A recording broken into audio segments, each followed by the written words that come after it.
Good day mga ka-area, magandang gabi po sa inyo mga ka-area. So dito po ako luto ako ng fried chicken. So lakasan lang natin yung apoy natin habang tayo po ay nagpapainit ng ating kawali mga ka-area. So kapag tuyo ng kawali mga ka-area, so lagyan na natin ng mantika. So antayin lang natin mga ka-area yung ating mantika na kumulo na.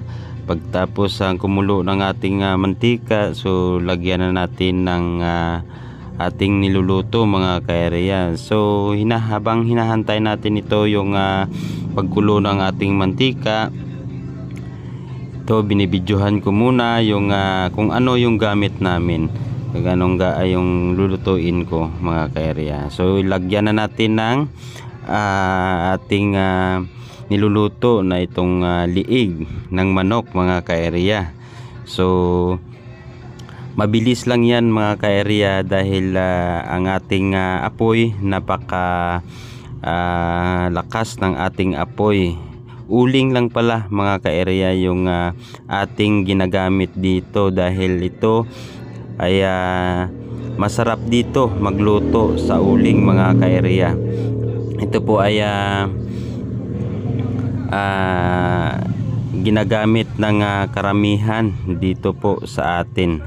Kahit saan ka man dito sa Pilipinas, ito po yung the best na gagamitin natin sa ating pagluto, kasi ito yung pagluto natin napakasarap ng ulam, no? Napakasarap ng ulam kapag uling yung ginagamit natin. At ito po ay dapat ay marunong kang magtansya ng niluluto mo, dahil kung hindi ka marunong magtansya, sayang naman yung uling na gagamitin mo. Ito po ay ito po ay ang aking luluto ay luto na mga ka-area. So ayan po, piniplex ko sa inyo yung niluluto ko na po natin mga ka-area. Ito po ang tikman natin. Sobrang sarap. Ayan, may pang ulam na tayo mga ka-area. So goods yung luto natin. Success po tayo sa pagluto. Tara, samahan nyo pa kami, let's go. Ito na mga ka-area, ito na ang aking pinaghahandaan na mukbang ito na yung kinakain ko po ay isang repolyo, fried chicken, kanin, tsaka yung hipon mga ka-area.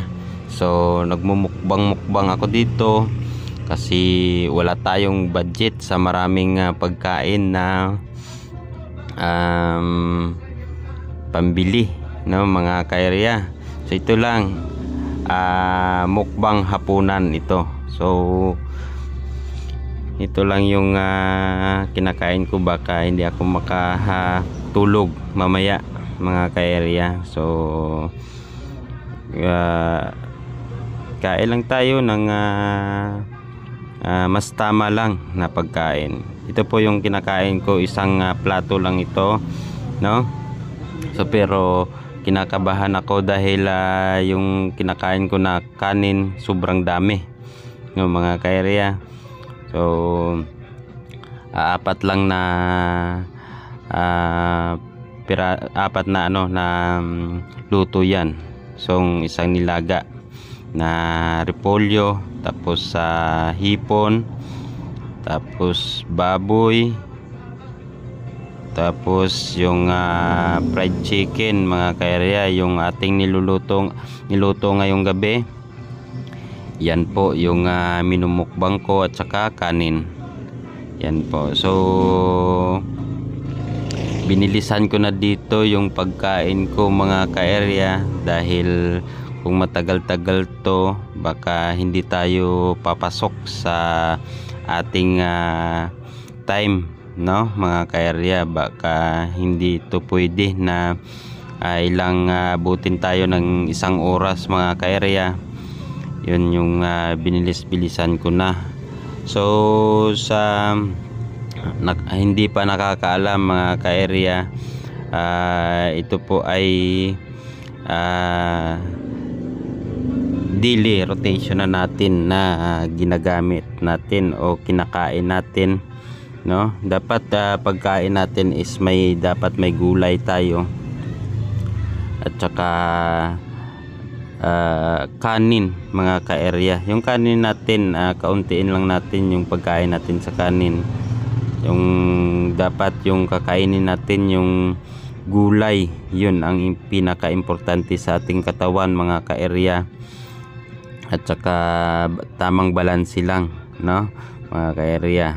So painom-inom ako ng tubig dito dahil parang nabubulunan ako dito sa aking kinakain mga ka-area, kasi ang nakain ko ngayon napakarami ng kanin yung kinakain ko dito.